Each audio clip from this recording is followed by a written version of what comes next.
So today we'll be talking about chapter 16, section 3. And the title of this one is Segregation and Discrimination. Yesterday we talked about Booker T. Washington and W.E.B. Du Bois, two leaders in the civil rights movement of that time. But next we need to look at the situation of that time. We talked about how racism in the 1800s and early 1900s was very overt, very direct, very apparent in society. And we talked about two strategies to combat that racism, but we had to confront the reality that racism still exists in our country and has become more outspoken and overt, perhaps in this election, than it has been in years. And it is scary when we think about how far this can go, when we look at how far it has gone in the past. For example, in regards to voting, for at least a decade after Reconstruction, Southern blacks were able to vote. And as we learned, the voting rate among Southern blacks was the highest at that time that it has ever been. In some states, 90% of African Americans were voting. By 1900, however, all Southern states had restricted the vote, denying blacks the right to vote.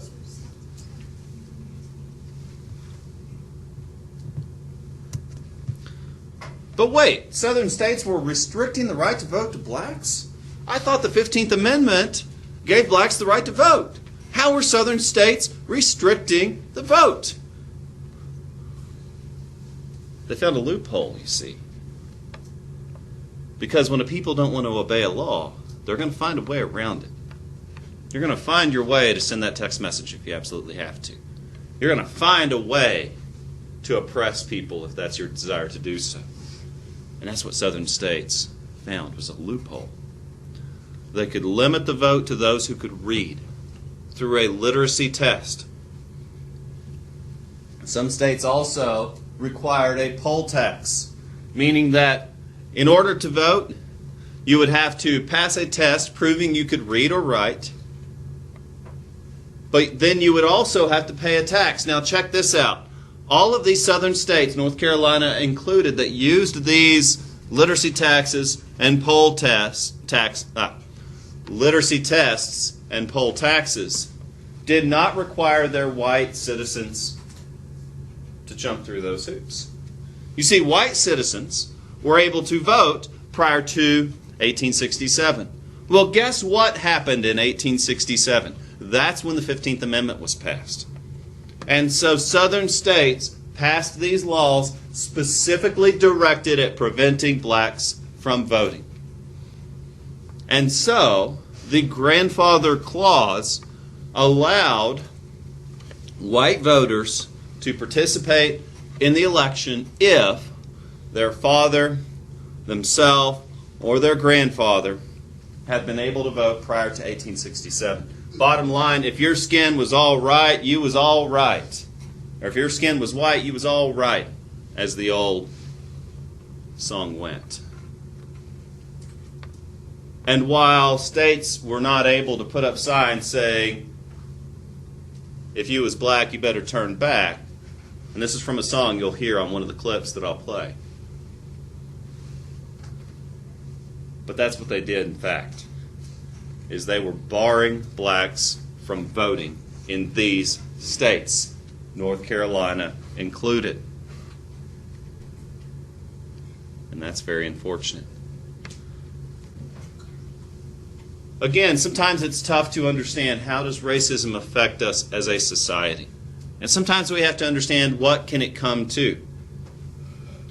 You see, we have enjoyed the privileges of a democracy since 1776, or have we? What does democracy mean? That means a nation led of the people, by the people, and for the people. But that's not true. Not if the people mean white male property owners. Not if the people simply mean white people. Because in the South, blacks were being disenfranchised. meaning they weren't actually a part of a democracy. They were part of a government they didn't get to choose. That's called a tyranny. And so tyranny reigned in southern states until 1965. And there are many among us who would like to make it that way once more.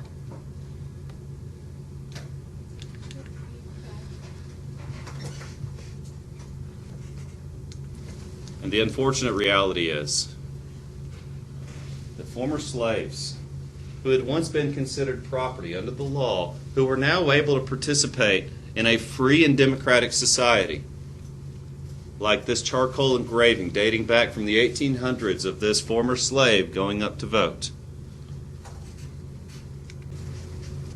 were now being denied. The Supreme Court, meanwhile, turned a blind eye to this. In the 1870s and the 1880s, the Supreme Court ruled that the poll tax and the grandfather clause and the literacy tests were not violations of the 15th Amendment, according to their interpretation. Meanwhile, segregation was the law of the land.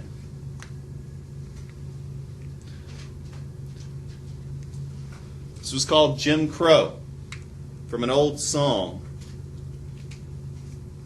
that contained the words, "Jump, Jim Crow, jump," which indicated that blacks had better do as they told. It was mostly in the South, though, of course, discrimination existed nationwide. But this discrimination, this segregation, was mandated, was the law of the land. It was not always written down, but in some cases it was. There were hundreds of brown towns in North Carolina. These were towns where it said, and you can look them up if you don't believe me, and there were towns around here within an hour's drive, half hour's drive in some cases, where you would see signs and it would say, "Don't let the sun go down on your black ass." And those towns were within a half hour of this place. And those signs were up in some cases until the 1990s. And that's sad. And that's hateful. But that is a reality that we have to confront as a community. And that we live among people who still feel that way.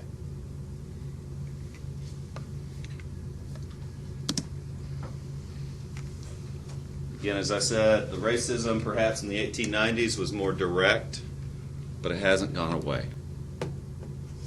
In 1896, the Supreme Court ruled in Plessy v. Ferguson that separate but equal would be the law of the land, and that segregation was not a violation of the 14th Amendment.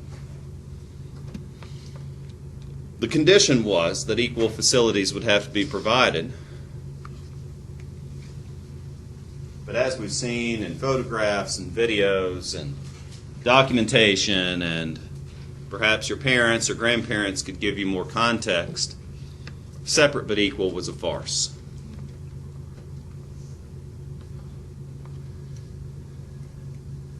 Blacks could not go to white hospitals. In some cases, blacks could not even be buried in white cemeteries. Blacks could not use white restrooms. They could not go to white schools. In some cases, these schools didn't even have textbooks for their children. Didn't even have heat. And what Brown v. Board was able to prove much later was that separate but equal is not true. Because in reality, this is what Southerners were trying to do. And the Klan was all too willing to be the arm of this. If Southern men tried to show up to vote, they would be denied. Perhaps they had the money to pay the poll tax. Perhaps they could pass the literacy test. There was a case of a man who passed the literacy test, who paid his poll tax, and then he was given a test in Greek. Well, guess what? He was a professor. He read Greek. They then produced a test in Mandarin Chinese. And with tears in his eyes, this man said, "This means I don't get to vote." And in some cases, the Klan would show up. They'd be standing outside election offices, watching who was going in to vote, marking who they were. Even still to this day, when I walked in to vote last week, I was looking around me. I was suspicious of who was watching me vote. I wanted to make sure there were no one sketchy outside. Because if it's happened once, it can happen again.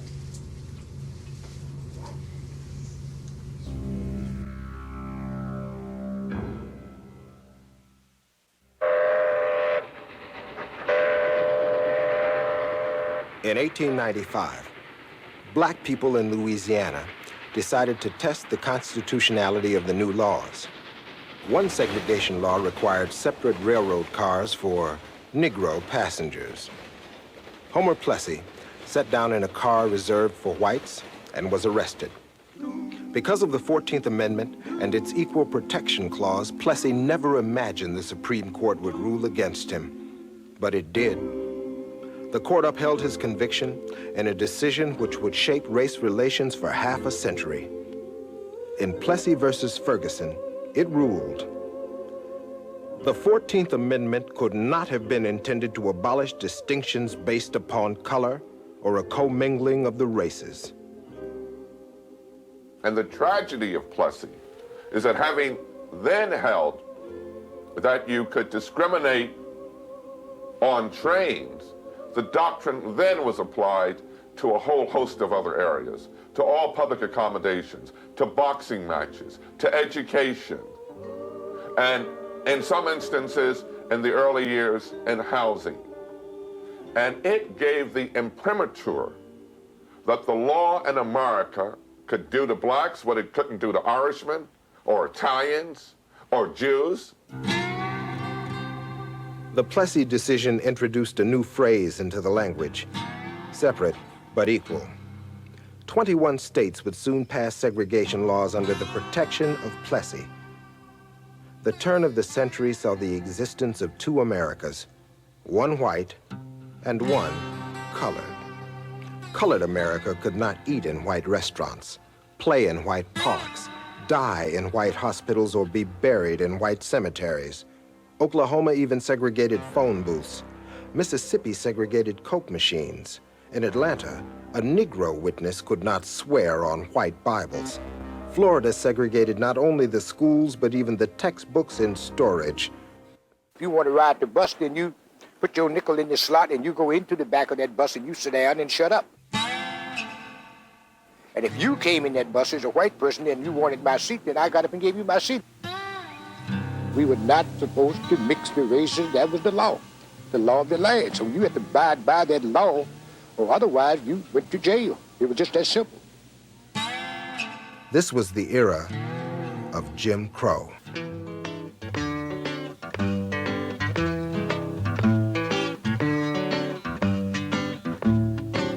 This little song that I'm singing about, people you all know is true. If you black and got a word for a living now, this is what they will say to you. They say, if you's white, she's all right. If you's brown, stick around. But if you's black, oh, brother, get back, get back, get back. The promise of the 14th Amendment, the promise of equality before the law, had been derailed. And in practice, many black people had been removed from the protection of the law altogether. The Jim Crow era was a time of unprecedented racial violence.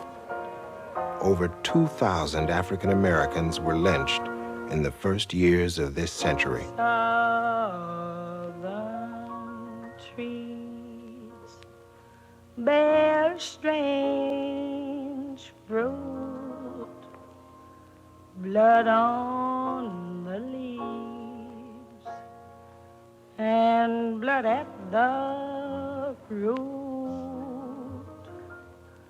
Black bodies swinging the southern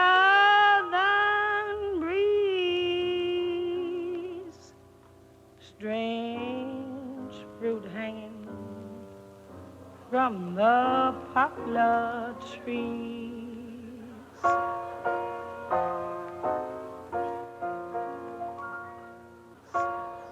This was the divided America in which Charles Hamilton Houston grew up. He was born in 1895 in Washington, D.C., 1 year before the Plessy decision.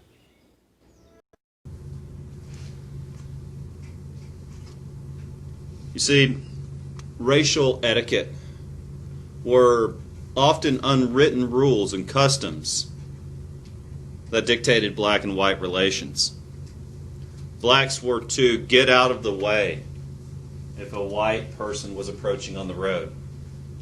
Blacks were not to make eye contact, were to act in a subservient manner, were to say, "Yes, sir," "Yes, ma'am,"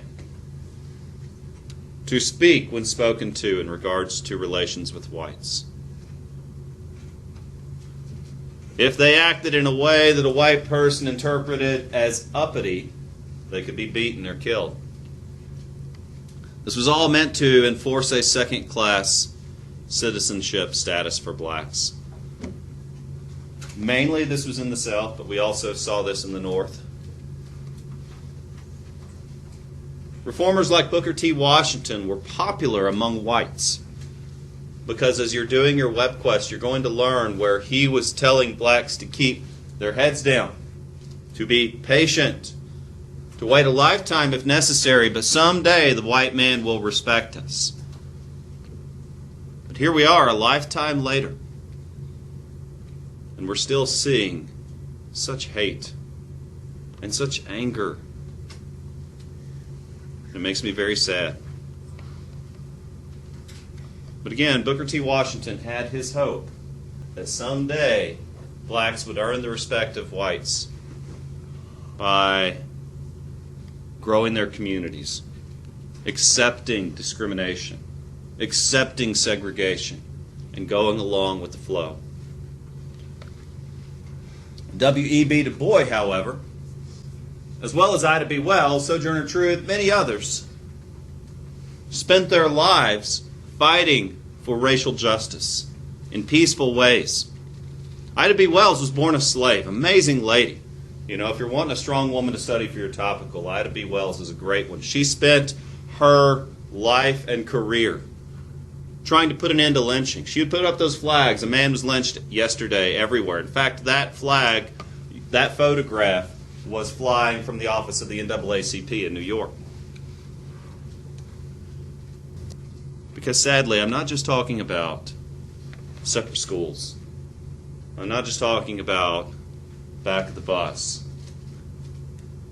We're really talking about horrible acts of violence and terrorism that were sanctioned by large majorities of our southern communities. In fact, in this one decade alone, between 1882 and 1892, more than 400 African Americans were killed.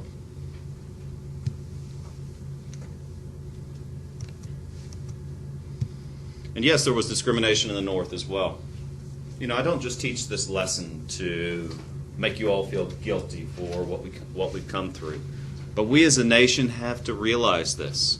This is part of who we are and who we were, and hopefully who we will never be again. But as the old saying goes, and I hope you'll all go to D.C. with us next year, and you'll walk around the Holocaust Museum, and it's tragic. I mean, you're going to want to take some time to collect yourself before you go back to the group. And they have a room just for that, in fact. It's called the Silent Room. There's a little flame. You go there, you kind of take some time, and then you go back and laugh and enjoy your trip. Well, there's a quote on the wall as you're walking into that room. And it says, when they came for the Jews, I said nothing because I was not a Jew. When they came for the gypsies, I said nothing because I was not a gypsy. But then they came for me Because you see, if we condone, if we are silent in a society where people act this way, then we vote by our silence. And yes, as many blacks were getting the heck out of the South, and I don't blame them, many were also finding the same discrimination in the North and being forced into segregated neighborhoods. In many cases, the poor would reject African Americans because there was a movement among the wealthy to convince the poor that blacks were a scapegoat, that immigrants were to be blamed for their problems, that their problems were caused by minorities. And it made them blind to the real problem. And so, yes, there was competition between blacks and working class whites. But discrimination was not limited to African Americans, nor is it today. And so let's have that conversation about Hispanic Americans. Obviously, through the present day, starting in the mid-1800s, many Latinos have been moving to the United States for the same reasons that our ancestors moved here, for the same reasons that your parents maybe even came here, for opportunities, for a better life for themselves and their children. Many Mexican Americans moved here to the Southwest. In the 1800s, a big draw and employer were the railroads. But yet, Hispanics were forced to work for less than other groups. And commonly throughout our history, that has been the situation. In fact, many Hispanics were the dominant labor force in southwestern agricultural industries. Still today, if you go to farms, even in the southeast, the primary labor force are Latinos. And there was a system of slavery. It has now been outlawed and declared unconstitutional in 1911, but there was a system of slavery that existed for Latinos called dat peonage, that existed and was sanctioned and was allowed up until 1911. And yet still today we have a situation where many Hispanic Americans are forced into a second-class citizenship status and are forced to work for less than what others are making and are still being treated as inferior and still being blamed for the problems that we have. And yet haven't we seen this with the Irish? Haven't we seen this with other immigrant groups? And now we're seeing this with African Americans. And it's sad. It does. It makes me angry. Not at you, never at you, but it just makes me sad.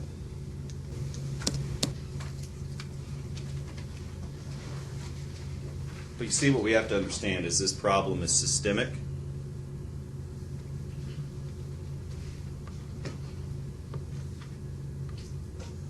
I don't know how to change it. All I can do is raise awareness of it. Some of it comes from resentment. The fact that immigrants like the Chinese were coming here and seeking a better life, just like everyone else. But were being forced into jobs that paid them less because that's all they could find that was available. And as other people were facing job competition from a swelling labor market, instead of blaming the proper channels, they would blame their fellow workers as the cause of their problem. Them immigrants taking our jobs. I've heard that. I'm sure you've heard that. And that's unfortunate. I showed you a quote at the beginning of this course from Ben Franklin where he said, them Germans, those swarms of Germans coming in, those are my ancestors. But it's always been the case when people come in to a new place and they have to take what they can get, and then they become the scapegoat for others' problems.